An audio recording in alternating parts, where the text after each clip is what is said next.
ये है मेरा नवंबर 2022 का हैबिट ट्रैकर और ये है मेरा सितंबर 2023 का हैबिट ट्रैकर।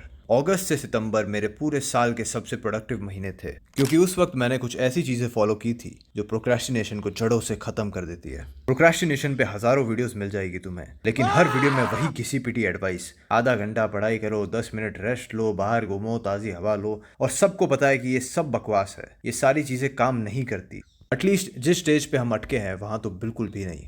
मैं तुमसे बिल्कुल झूठ नहीं बोलूंगा, पिछले 1.5 महीने से मैं काफी अनप्रोडक्टिव हूँ, लेकिन मुझे पता है कि इस दलदल से बाहर कैसे निकलना है। मैं तुम्हें 7 स्टेप्स बताऊंगा जिनको जिस इंसान ने शिद्दत से फॉलो कर लिया, प्रोक्रेस्टिनेशन खत्म। This is my promise to all of the viewers. I am not here to waste your time. Step number 1, habit tracker. एक हैबिट ट्रैकर बनाओ और उसको ठीक अपने वर्क स्पेस के सामने चिपका दो। हैबिट ट्रैकर एक अकाउंटेबिलिटी टूल है जो तुम्हारी हैबिट्स या बिहेवियर्स को ट्रैक करता है। हैबिट ट्रैकर कुछ ऐसा दिखता है, इफ यू डोंट नो। एक टिप मैं तुम्हें दूंगा कि अगर कोई एक्टिविटी तुमसे ना हो तो क्रॉस मत लगाना, ब्लैंक छोड़ देना, वरना तुम क्रॉसेस देखकर डीमोटिवेट हो जाओगे। हमारा दिमाग बुराई को देखता है। 15 ग्रीन टिक के सामने 5 रेड क्रॉस तुम्हें ऐसा फील कराएंगे कि तुम अनप्रोडक्टिव हो। So only mark ticks. Step 2, goal setting. तुम्हारे सामने एक पूरा रोड मैप होना चाहिए तुम्हारी डेस्टिनेशन तक पहुंचने का। क्या तुमने कभी सोचा है कि तुम्हें अगले 10 साल में कहां पहुंचना है, और वहां तक पहुंचने के लिए तुम्हें अगले 5 सालों में क्या क्या करना होगा, और वो सब करने के लिए तुम्हें इस साल क्या करना होगा, और जो इस साल के गोल्स है उन्हें अचीव करने के लिए तुम्हें इस महीने क्या करना होगा, और इस महीने के जो गोल्स है उन्हें पूरा करने के लिए तुम्हें इस हफ्ते क्या करना होगा,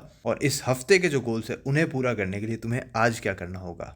क्या तुमने ये सब प्लान कर रखा है? अगर नहीं तो करो, क्योंकि अगर सक्सेसफुल होना है लाइफ में then you need a plan. We can't get successful accidentally. और जब तुम ये सब प्लानिंग कर लोगे ना, तुम्हारे पास सब क्लियर होगा। दिमाग को बनाने के लिए कोई बहाना मिलेगा ही नहीं, तुम्हारा काम में मन लगेगा। So have clear goals.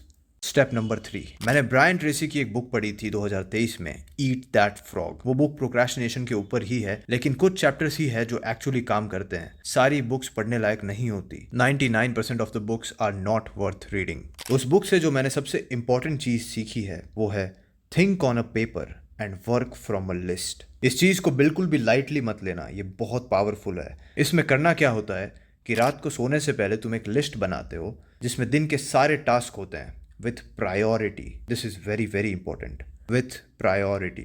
और जो चीज़ें तुम्हें सबसे पहले करनी है, जो सबसे पहला टास्क है, उसकी सारी प्रिपरेशन रात को सोने से पहले करके ही सोना। फॉर एग्जाम्पल, तुम्हें सुबह उठ के एक किताब पढ़नी है तो वो किताब टेबल पर पड़ी होनी चाहिए with pen. I am telling you again, इस वीडियो में जितने भी स्टेप्स है वो गारंटीड काम करते हैं, तो इसीलिए किसी भी स्टेप को लाइटली मत लेना। Step number 4, eat a frog in the morning. Eat that frog, ये किताब एक थ्योरी पर बेस्ड है। थ्योरी ये कहती है कि अगर तुम्हें कोई मुश्किल काम करना है तो सबसे पहले उठ के एक जिंदा मेंढक को खा जाओ। जब तुम ये गंदा काम कर लोगे तो तुम्हें फील होगा कि इससे ज्यादा गंदा क्या हो सकता है, और जो भी मुश्किल काम होंगे वो अब तुम्हें आसान लगेंगे। और ये बात 100% सच है। अब तुम्हें क्या करना है? तुम्हें तुम्हारे दिन का सबसे मुश्किल काम, जिसमें तुम्हें पता है कि तुम प्रोक्रेस्टिनेट करोगे, वो उठते ही खत्म कर दो, बिना कुछ सोचे। बाकी सारे काम साइड में।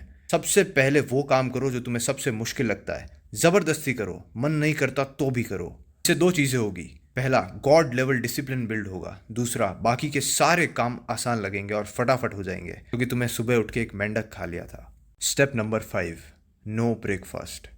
मैं तुम्हें एक एक्सपेरिमेंट देता हूँ, वो तुम खुद ट्राई करना। एक दिन तुम सुबह जल्दी उठकर कोई किताब पढ़ना, 1 से 2 पेज, खाली पेट, और देखना कि तुम्हें कितना समझ आता है। फिर उसी दिन तुम हैवी लंच करना, और जैसे ही खाना खत्म हो जाए तुम 15 मिनट बाद सेम किताब पढ़ना। तुम्हें खुद फील हो जाएगा कि तुम्हारा ब्रेन फॉग हो रखा है, तुम्हारा ब्रेन स्लो हो चुका है, और इसका रीजन है कार्बोहाइड्रेट डाइजेशन। जब हम कार्बोहाइड्रेट्स लेते हैं हमारा ब्रेन फॉग हो जाता है, आलस आता है, काम में मन नहीं लगता, नींद आती है। लाखों लोग हर दिन सुबह हैवी ब्रेकफास्ट करके अपना काम करने जाते हैं। अब तुम खुद सोचो, ऐसी ब्रेन फॉग्ड कंडीशन में इंसान को मन करेगा कुछ करने का? Step number 6, mental health.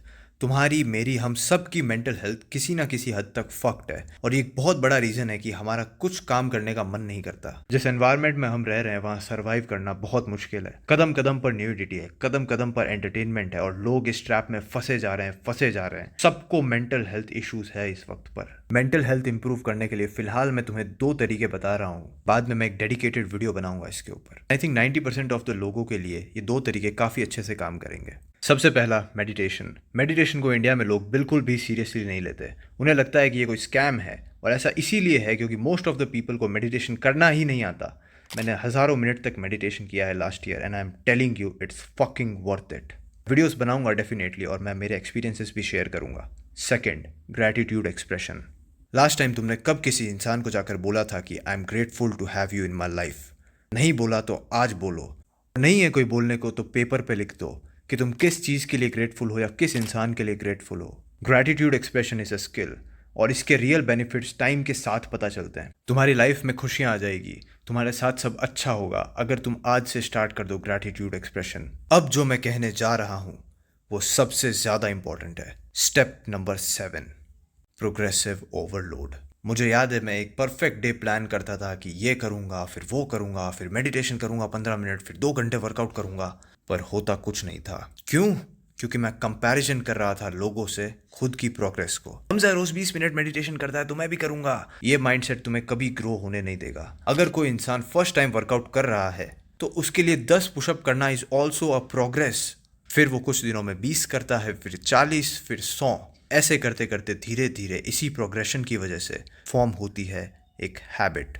अब इमेजिन करो कि वही इंसान फर्स्ट दिन ही 100 पुशअप्स करे। मे बी वो कर भी ले, बट क्या चांसेस है कि वो अगले दिन फिर से करेगा? If you want to stop procrastinating you need to form habits and in order to form habits you need to understand the concept of progressive overload. तुम्हें प्रैक्टिकल एक्शनेबल स्टेप बताता हूँ। सबसे पहले पता करो कि वो कौन सी हैबिट है जिसमें तुम सबसे ज्यादा प्रोक्रेस्टिनेट करते हो। Let's say meditation. तुम स्टार्ट करो 3 मिनट के मेडिटेशन के साथ। एक हफ्ते बाद उसको 5 मिनट कर दो, फिर एक हफ्ते बाद उसको 10 मिनट कर दो। This is probably the most important and the most basic advice in this video. और अगर तुम इस कंसेप्ट को हर जगह अप्लाई करते हो अपनी लाइफ में, you will never procrastinate again. अब मैं तुम्हें बताऊंगा एक अल्टीमेट मैस्कुलिन हैबिट। बाय अ जर्नल जो कि सिर्फ तुम्हारे पास रहेगा, और आज से खुद से एक वादा करो कि जो भी तुमने इस जर्नल में लिख दिया वो तो होना ही है, वो तो तुम करोगे ही। एज अ मैन जो तुम बोलते हो वो तुम्हें करना चाहिए। हर 5 मिनट में डायरेक्शन चेंज करना like an ocean is a feminine trait. You are the ship in the ocean, you have a direction, a purpose. तुमने जो लिख दिया उस जर्नल में वो तो होकर के ही रहेगा। If you want to stop procrastinating forever, this should be your mind set.